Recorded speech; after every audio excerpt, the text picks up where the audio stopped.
Hey gorgeous souls, wanted to jump in and do a quick video on navigating transitions. Often when we're navigating big transitions, and currently, really for the last 5 years, if not even maybe a little bit longer, and from expected timeframes, we're going to be experiencing and navigating transitions from a world perspective as humanity evolves and grows over the next few years.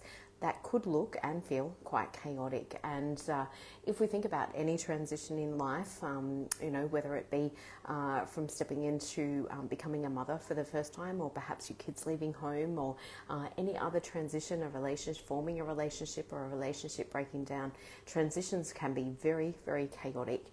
Hey Joe, great to have you on.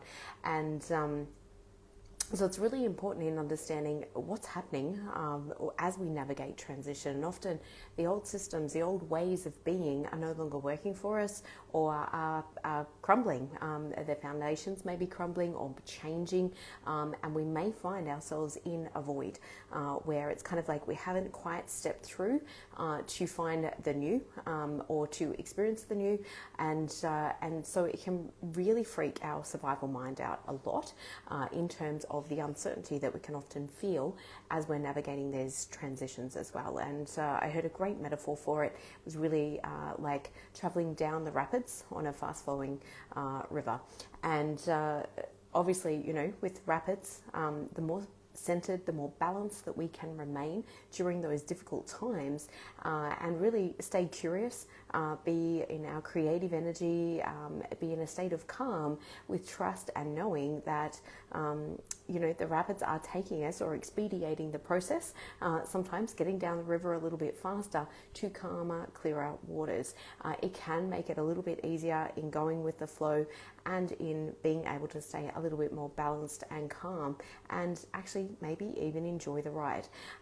When we become fearful around what's actually happening, and often we can end up clinging onto the rocks for fear of drowning, or fear of something really bad happening, or not knowing what's on the other side, and we can create a lot more exhaustion, a lot more resistance to what is. And this is true in all aspects of life, not just what we're obviously navigating currently from a world perspective.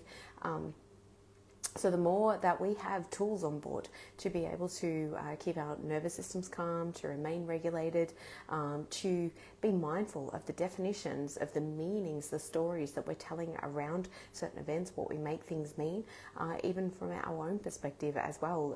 I know even for myself, navigating perimenopause and lower energy days and things like that as well, or just, hormonal fluctuations. What I tell myself about that either is really disempowering or empowering, and I've got choice around that with awareness. So the moment we become aware that we're telling ourselves a negative story, or the narrative isn't empowering, we have a choice point in that moment where we can choose to tell a more empowering story.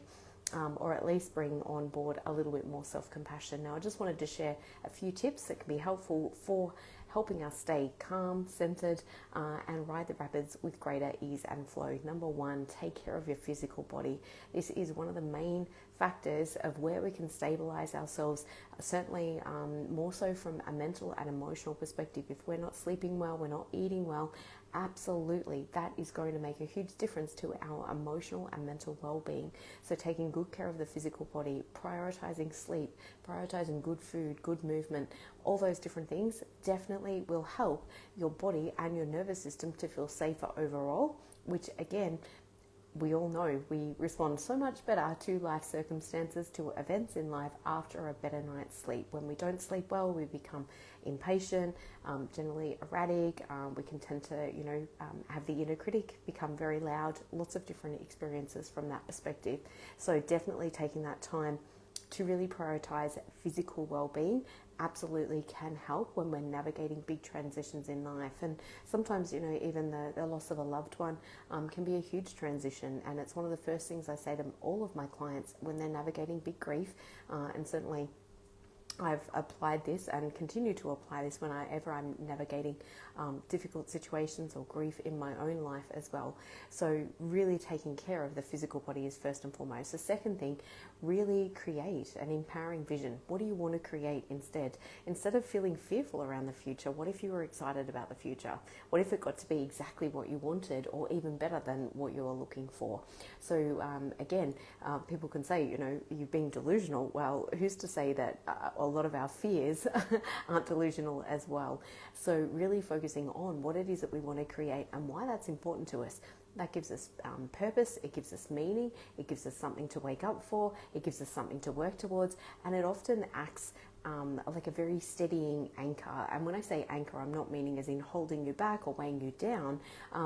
It's very grounding and calming. Another thing that can be very helpful is creating community, supportive community and networks around you as well.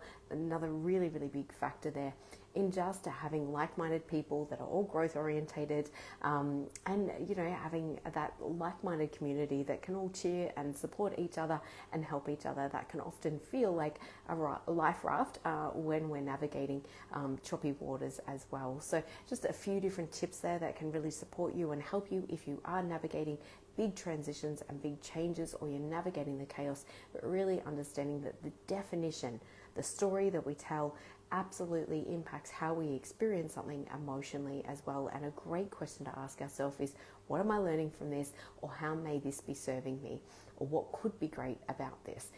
Again, sometimes it's really difficult to ask some of those questions depending on what we are navigating. However, for me personally, you know, it just helps me to really look at the definitions or the meanings that I'm creating around things, and to look for a more empowering way of reframing the experience that I'm currently having.